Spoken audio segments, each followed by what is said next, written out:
Live from the GMA Network Center, This is 24 Oras. Developing story, dear viewers. Former Senator Bong Revilla and several co-accused are now being arrested by the Sandigang Bayan. According to Attorney Dennis Pulma, Clerk of Court of the 3rd Division of Sandigang Bayan, warrants of arrest are being issued against them for their pending case of malversation of public funds through falsification of public documents. The case is non-bailable with no bail allowed. A whole departure order was issued against Revilla and others. Stay tuned for the details coming up shortly. Good evening, Luzon, Visayas, and Mindanao.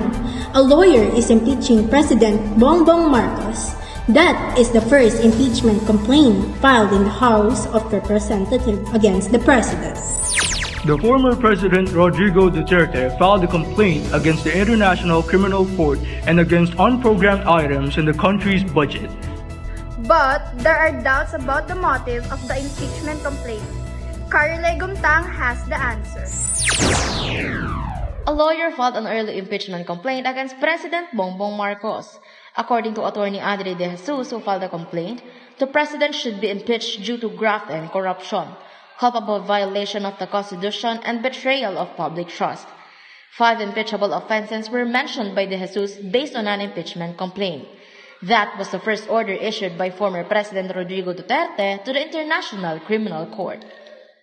We are putting to question and holding the president accountable. Number 1, for allowing a citizen of our country to just be whisked away, kidnapped virtually, and brought to a foreign land without due process, despite fully functioning courts here in the country.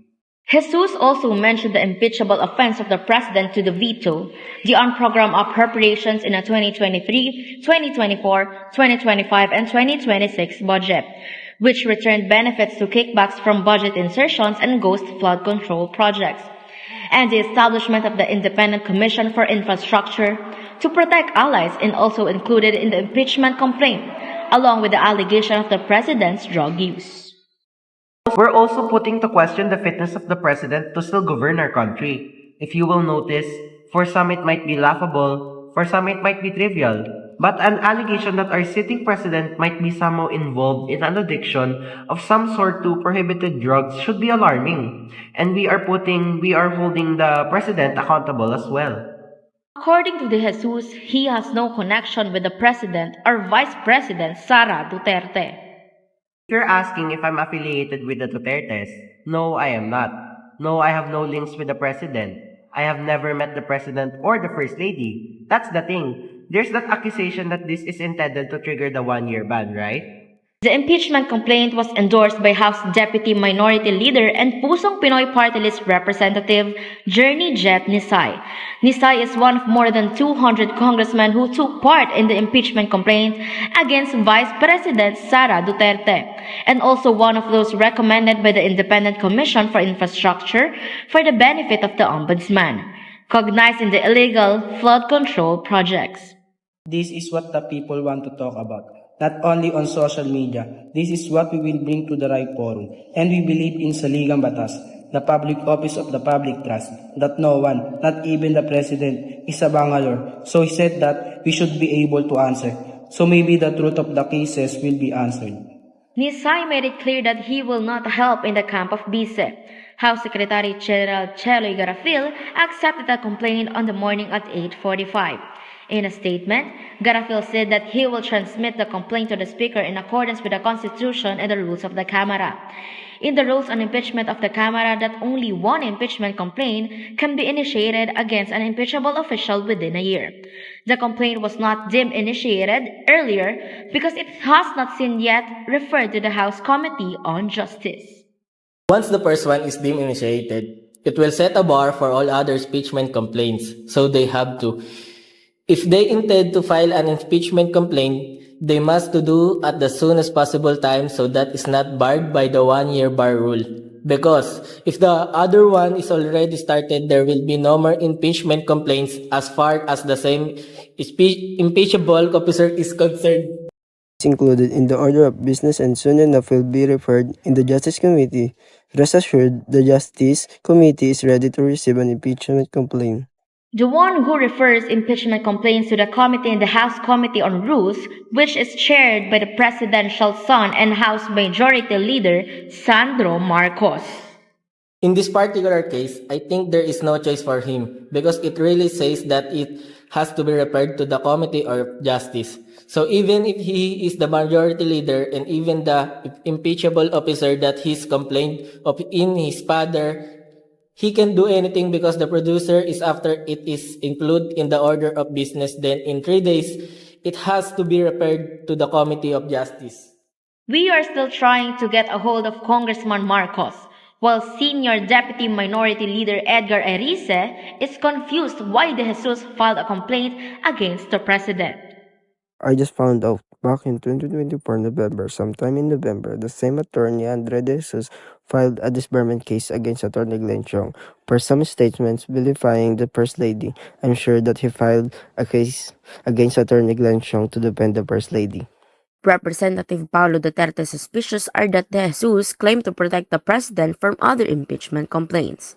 For now, House Speaker Faustino III has no basis to impeach the president because the president is clearly doing his job. But the speaker said that they are working to accept the impeachment complaint and it should be followed by the Constitution. It should not be used in politics. For GMA Integrated News, Carylei Gumtang, focused, 24 oras. The palace denied that the issue that was based on the impeachment complaint against President Bongbong Marcos has been answered for a long time.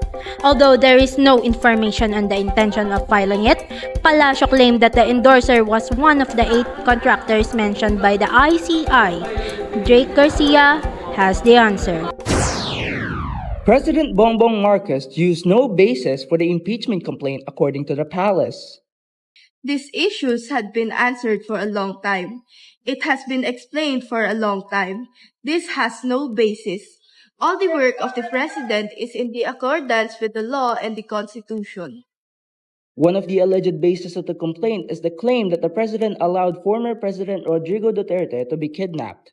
This is our first case of first impression, so there is no decision yet on this kind of impression or rather case and situation. So we can say that there is no basis for now.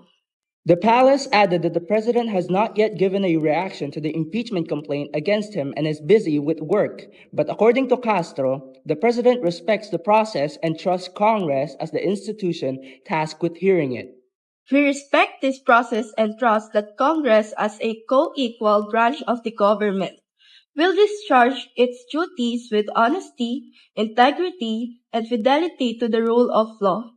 He did not speak loudly for the possible reason that Attorney Andres De Jesus filed a complaint, but when it came to the endorsement of the congressman, we have no personal knowledge of what their intentions are regarding the filing of impeachment complaint. What we only know at this point is that the party list that endorsed it is one of the 8 contractors mentioned by the ICI. For the GMA Integrated News, Garcia, Focus, 24 Oras.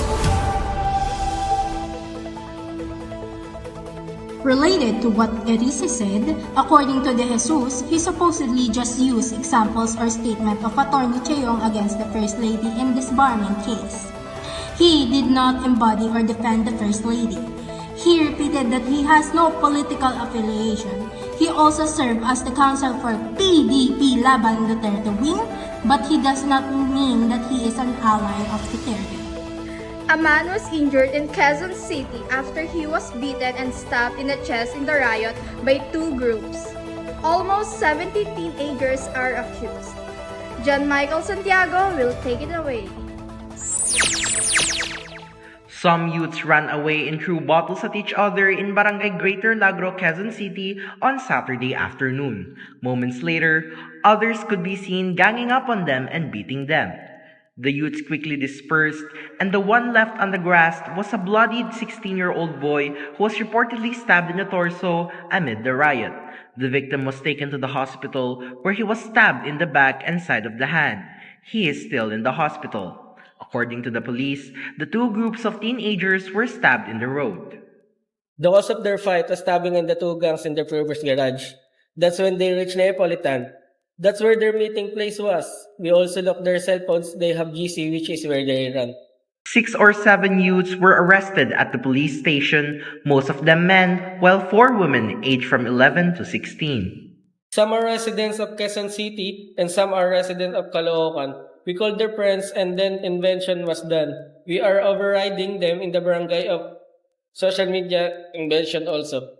With the help of the witness, 2 suspects were arrested and sentenced to up to 16 years. The police are still looking for them.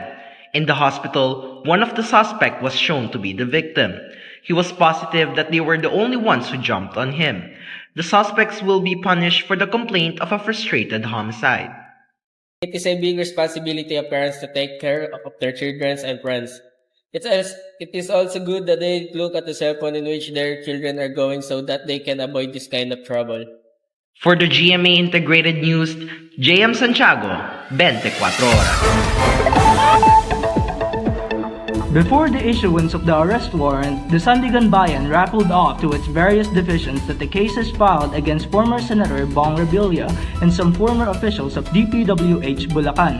This is in relation to more than 6 million ghost flood control projects in the town of Pandi. Carylei Gumtang reports.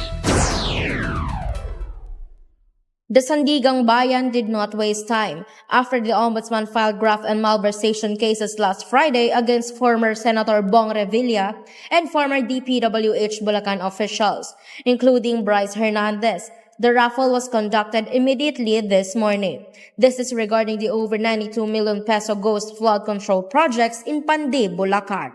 The non-bailable case of malversation through falsification by public documents went to the Sandigang Bayan 3rd Division. This is also the division that handled the plunder case against the late Senator Juan Ponce Enrile. Its chairman now is Justice Carl Miranda. Meanwhile, the 4th Division will handle the graft case, and the division chairman is Justice Michael Frederick Musngi. When the Ombudsman filed the case, it is also requested the Sandigang Bayan to issue a warrant of arrest against Revilla and the other accused. Meanwhile, the chief of the legal division of the Independent Commission for Infrastructure or ICI took the stand in the continuation of the bail hearing for the accused former DPWH Mimaropa officials regarding the anomalous flood control project in Nahuan, Oriental, Mindoro. A co-accused in this case is former Congressman Zaldi Co, who remains at the large or still being sought. During the cross-examination by attorney Rufino Samuel Mantos, he admitted that the ICI did not issue a subpoena for the accused to appear in their investigation. The point raised by the lawyers of the accused is that they were not given a chance to defend themselves before the ICI transmitted the complaint to the Ombudsman. Tomorrow, the prosecution is expected to present DPWH Secretary Vince Dizon as their witness.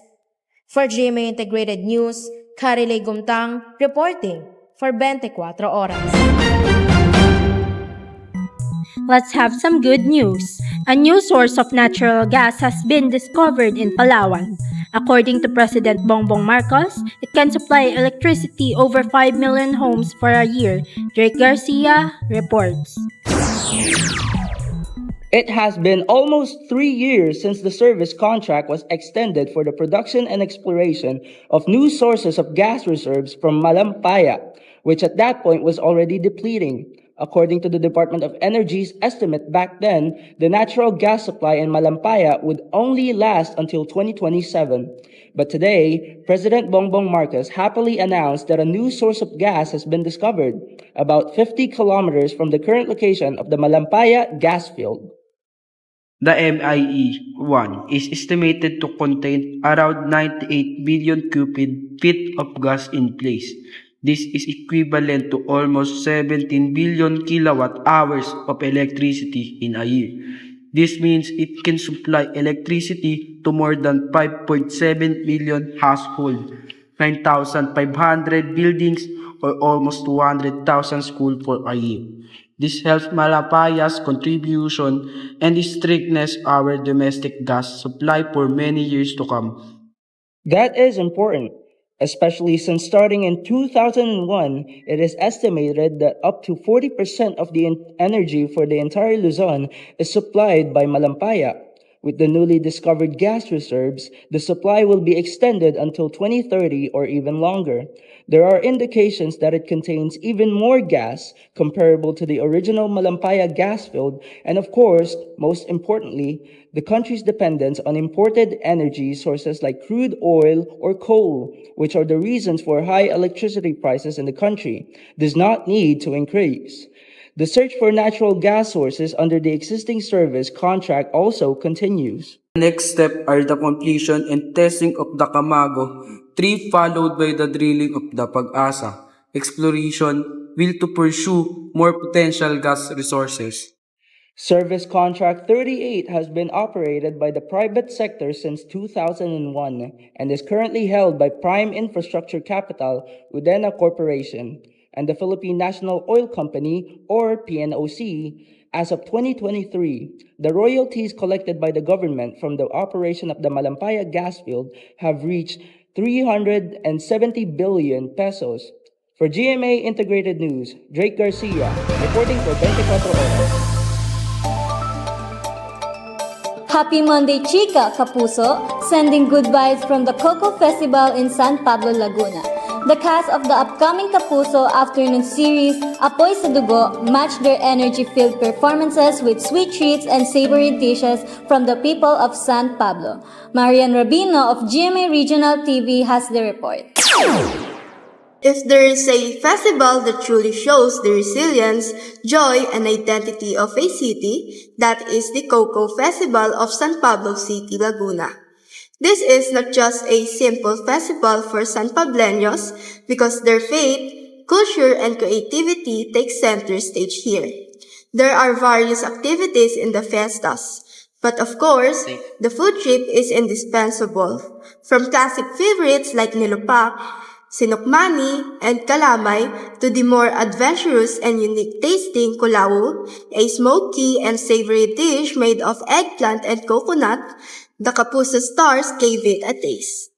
Before they brought joy to the GMA Regional TV Kapuso Spotlight, Christopher Martin impressed the audience with his solid vocal performance. Following this, the stage heated up even more with the appearance of the cast of the upcoming GMA afternoon prime drama Apoy sa Dugo. Ashley Ortega gave a powerful performance, while Derek Monasterio thrilled the crowd with his soulful serenade. Of course, El Villanueva didn't let herself be outdone either. This is my first regional show of 2026, so I was excited to perform earlier. And there were so many people, really so many people. Wow, the energy of all the people was so high and I really missed joining Festas. It's so fun and I've been to San Pablo so many times.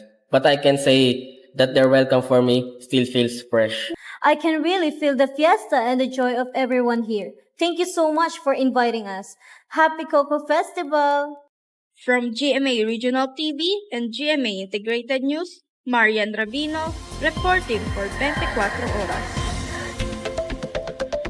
Two bodies were found in Albay, but the authorities say it is possible they are unrelated to Mayon volcano and the recent typhoon Ada. Alert level 3 remains in effect due to the volcano, so 4,000 individuals are still in evacuation centers. Reporting live is John Michael Santiago, JM. Yes, Trisha. Irritation and intense fear for their livelihood. This is what the evacuees are feeling now, 2 weeks after they were evacuated due to the Mayon volcano's unrest. Jess is one of the more than 4,000 individuals temporarily staying at the evacuation center here in Barangay San Jose in Malilipot, Albay, due to the unrest behavior of Mayon volcano. They are safe and have sufficient food supply, for which they are very grateful. But they are worried about the livelihoods they left behind in their area in Calbayog, which is inside the 6-kilometer permanent danger zone. So if possible, they still keep going back to their place. The animals are pitiful. No one will feed them. Of course they will die immediately if they aren't fed. Those are our livelihoods, sir. They are also worried in case the alert level rises further. We might not be allowed to go up anymore. Will will be forbidden. Earlier, a consultation was held led by the capital to find out how to help with their livelihood. According to the Provincial Disaster Risk Reduction and Management Office, there are over 4,000 individuals or over 1,000 families still staying in 17 evacuation centers across Albay. Currently, Mayon volcano remains at alert level 3. Magmatic unrest continues, as well as possible hazardous activity. It still has a tendency to escalate, so our monitoring continues because of this intensity. They are saying that it can still increase. Aside from the emission of lava dome and lava flow accompanied by volcanic earthquakes, rockfalls, and uson, a glow or crater glow is still visible at the summit of the volcano, a sign of active magma near the surface. The public is also warned against lahar flows, especially if there is heavy rain. The Albay PDRRMO said they found 2 bodies, one in San Miguel Island in Tabaco City and in the Sula Channel in the municipality of Bacacay. They are verifying the identities of the 2. And we think there is no connection to the volcano and Typhoon Ada because as to the state of decomposition as reported, it is quite already advanced. So that probably happened even before Typhoon Ada occurred. It just so happened that they were found yesterday. Meanwhile, Trisha, the PDRRMO Albay again assured that they have sufficient supplies, whether food or health supplies. And although some are getting sick, they say these are immediately addressed. And if necessary, there are hospitals where they can be brought. Trisha? Thank you so much, Santiago. One day after returning to the country, former DPWH Secretary Manuel Bonoan immediately faced the Senate Blue Ribbon Committee hearing on the flood control scandal. He was questioned regarding the allegedly incorrect coordinates or location of the flood control projects bill. Bonoan's defense in this live report by Trisha Vergaño. Trish? Naomi, the number of suspected ghost flood control projects could possibly balloon due to these incorrect coordinates. However, according to the DPWH, this is just a technicality because out of the more than 3,000 projects they checked, the flood control projects actually exist. They were just shifted by a few meters. Shut up! That is the message of Senator Ping Lacson to those he says that are noisy detractors of the Senate Blue Ribbon Committee's ongoing investigation into ghost flood control projects. But Lacson did not name anyone. That is the first name the committee has held a hearing since November, and one of the first to be questioned was former DPWH Secretary Manuel Bonoan. Following allegations that former Secretary Manuel Bonoan deliberately provided the President with incorrect coordinates of flood control projects to mislead him, the Senate Blue Ribbon Committee continued its hearing today. Based on DPWH own validation, there are 416 suspected ghost projects. Of these, 337 projects were found to have incorrect grid coordinates. In the DPWH report submitted to the committee, Senator Ping Lacson raised the question, does this indicate a pattern or is it merely an unintentional error? If the percentage of errors outweighs or overwhelms the correct data, then that indicates a pattern. However, if for example, in a random sampling of 10 projects, only 1 or 2 are incorrect, then there is no pattern. Out of the 337 projects with incorrect coordinates, 291 locations are significantly far from their supposed sites. Only 46 projects have a variance of less than 50 meters. What about the distance between the proposed location and the actual site? How did that happen? That is something we still need to investigate. As for your earlier question, Mr. Chair, on whether this was done deliberately, we are not in a position to answer that at this time. What we are currently doing is developing an application, a unified system, wherein both the planning stage coordinates and the coordinates used during the actual implementation will be based on a single map. For example, in a flood control project in Nagilian, La Union, the difference in coordinates reached almost 2 kilometers. In the case of projects along the Cagayan River, the discrepancy exceeded 2 kilometers. If the submitted grade coordination are incorrect, the number of so-called ghost project may be infinite even a structure was actually built. When the inspector go to wrong location and see nothing, the project is automatically reported as a ghost project. That is exactly what happened during our initial field validation. Out of the 416 projects, inspectors failed to see anything because the coordinates were incorrect, so they were reported as non-existent. Some areas are already overgrown, and if you deviate even by a few meters, you may not see the structure at all. I already informed other DPWH officials that incorrect coordinates had been submitted. There's a significant difference between the planning data and the actual site because in some cases, river lines changes within a year. That's why accuracy is critical. Because of the limited time given for submission, I instructed then Secretary Cabral to consolidate the information. My statement to the President was, I hope, Mr. President, that this is an isolated case because no other reports have reached me. The President then directed me to initiate an investigation into the ghost projects. Immediately after that, Mr. Chair, I relieved all personnel of the Bulacan 1st Engineering District.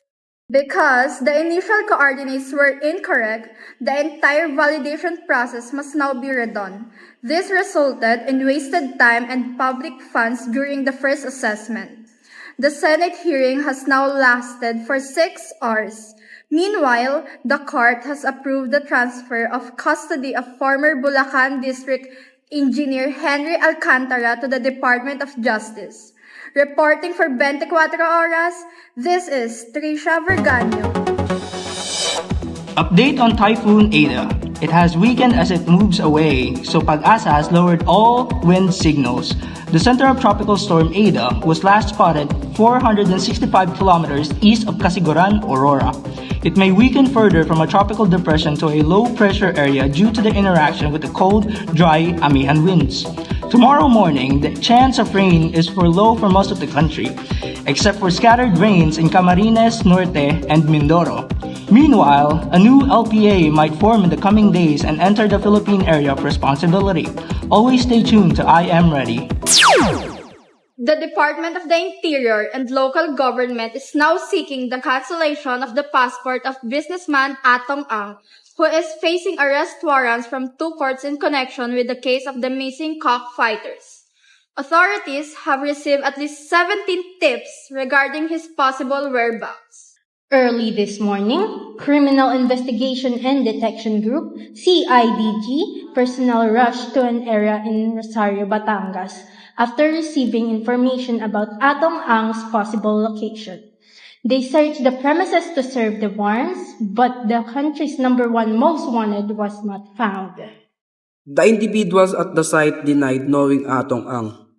Yesterday's authorities also conducted a search at a farm in Porac, Pampanga. Ang was not there either. However, the farm owner admitted that the businessman sources fighting roosters from the property for his online sabong operation. CIDG believes that Ang is still within the country. He has the resources, a network of associates, and several properties that he can use to hide. He does not stay in one place and frequently moves.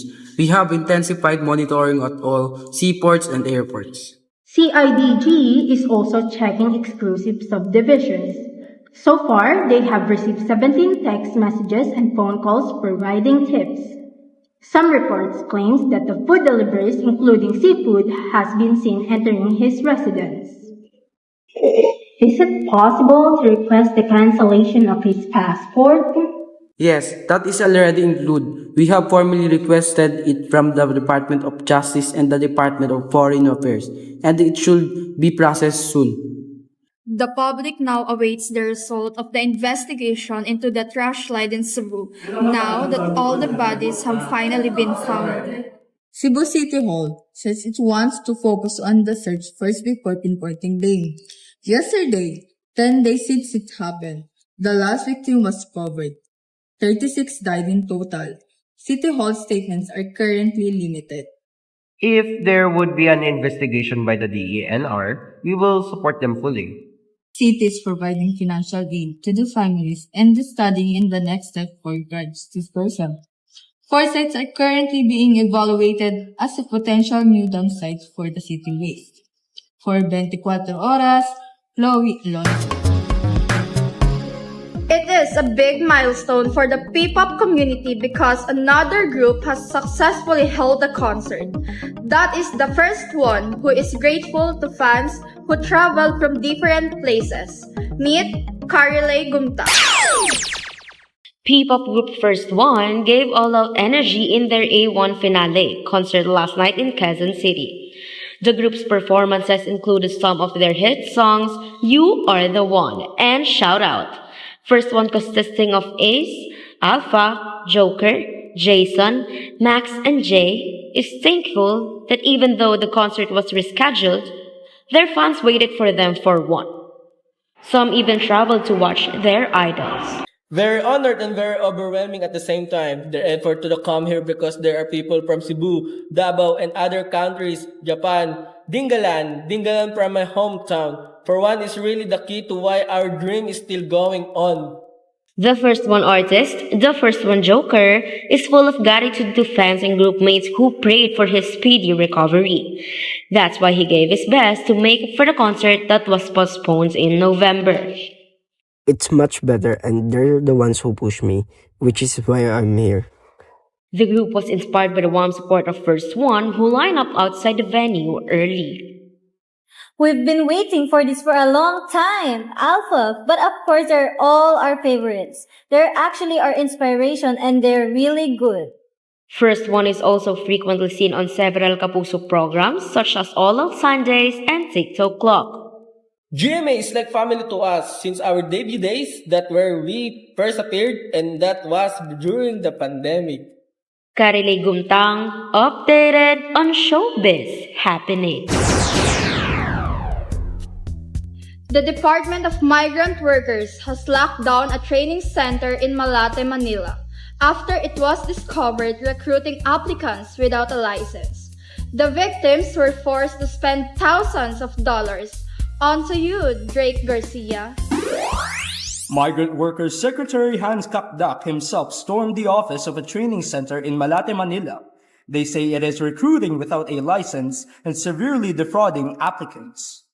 They have recruitment and training on their front. Okay, for a small fee, relatively small fee, about 1.5, they will attract the applicant after the passing the training. There will be 80,000 processing fee, 250,000 placing fee, or the sum 330,000, and that's it. That's the recruitment at that stage. Two witnesses who appeared before the Senate Blue Ribbon Committee pointed to contractor Carylei Descaya. Descaya allegedly named former Speaker Martin Romualdez as the new owner of a property in South Forbes Fort. Atasha Fajutag was watching live. Trisha, two witnesses who link for former Speaker Martin Romualdez to contractor Carylei Descaya did appear before the Senate. Romualdez camp immediately issued a statement, and according to them, this statement were just hearsay. He also mentioned to us that I'm a contractor here. We also have a deadline. And then we both asked, maybe we could ask the owner, the new buyer of the house. And then he also mentioned that Romualdez was the buyer. Both of you, are you identifying yourself as the person in front of you who is saying that the owner of the house is Speaker Romualdez and that you need to leave? Can the answer use the microphone? That's right. That's right, sir. Your Honor, is it okay for them to take off their masks? Because honestly, I don't remember them. Even in my dreams, I'm dreaming. It's for them to identify you. Your Honor, I don't remember any transaction. I've never been to South Forbes Park. I don't even know what kind of houses there are. I can say how much because to me, it seems like we were the one who stole. It seems like mother detective. It means that the one who stole is the one who will give the money to the one stole from it.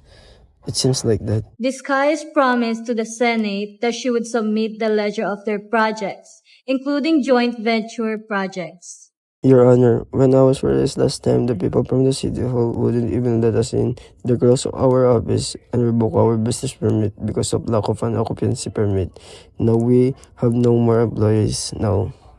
All of them left us, or some have been separated from the company is closed. Earlier, it seems like we were all physically shocked by what Mr. Discaya said, that it's as if they were the one who were robbed. I would like to request the good chair to please reiterate the committee's order to Mr. Discaya. Submit the ledger he mentioned earlier regarding their projects, as well as the joint venture projects from 2016 to 2022. He should not blame City Hall for this. Regarding the Cabral files, I did not take them by force. They were given to me by the late Undersecretary Cabral. Since there is no objection to releasing them, I plan to release them in full.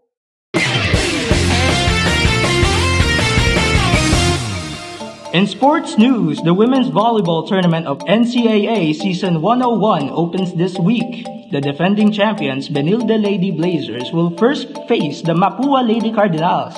A 5-pit victory is the target for the Lady Blazers this season. Presidential inspections in Western Visayas. From GMA Integrated News, I am Christian Garcia. President Bongbong Marcos personally inspected projects in Western Visayas, including the expanded Antique Airport. The passenger terminal building and ramp were enlarged to accommodate 4 jet aircraft simultaneously. He also inspected rice processing system in Hamtik to strengthen the post-harvest operation and ensure rice supply. The first episode of the afternoon drama series House of Lies was immediately filled with tears and anger. According to the lead stars, viewers should also watch out for a series of explosive revelations in the show. It is so heartwarming because we shot this in just 2 months and now we see the result. My husband messaged me saying, "Wow, did you cry a whole bucket on the first day?" He said it was effective because he even cried. I'm giving my 100% every time, every scene. I hope people appreciate it, but I think they might end up bashing me because my character is a villain. They might get angry at me. The NBI has arrived at the Senate to arrest former DPWH Bulacan officials Bryce Hernandez and JP Mendoza. They are co-accused of former Senator Bong Revilla in a case of malversation of public funds. The Sandigan Bayan, their 3rd Division, issues the warrant today. They will be taken to the NBI Central Office in Manila first. Former DPWH Secretary Manuel Bonoan returned to the Philippines to avoid being held in contempt.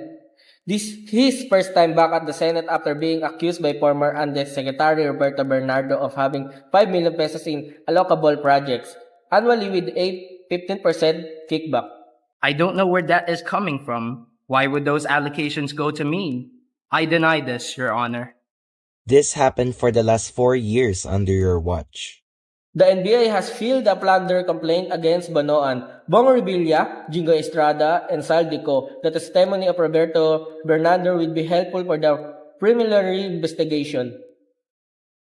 I deny those allegations. There is no truth to them. I have no personality to the executive secretary. Bernardo is lying. I absolutely deny all allegations made by Bernardo. That is the reason I already filed a case against him for defamatory insinuations. And those are the news items for this Monday. I am Naomi Magnayon. I am Trisha Vergaño. And I am Drake Garcia. This is 24 Oras.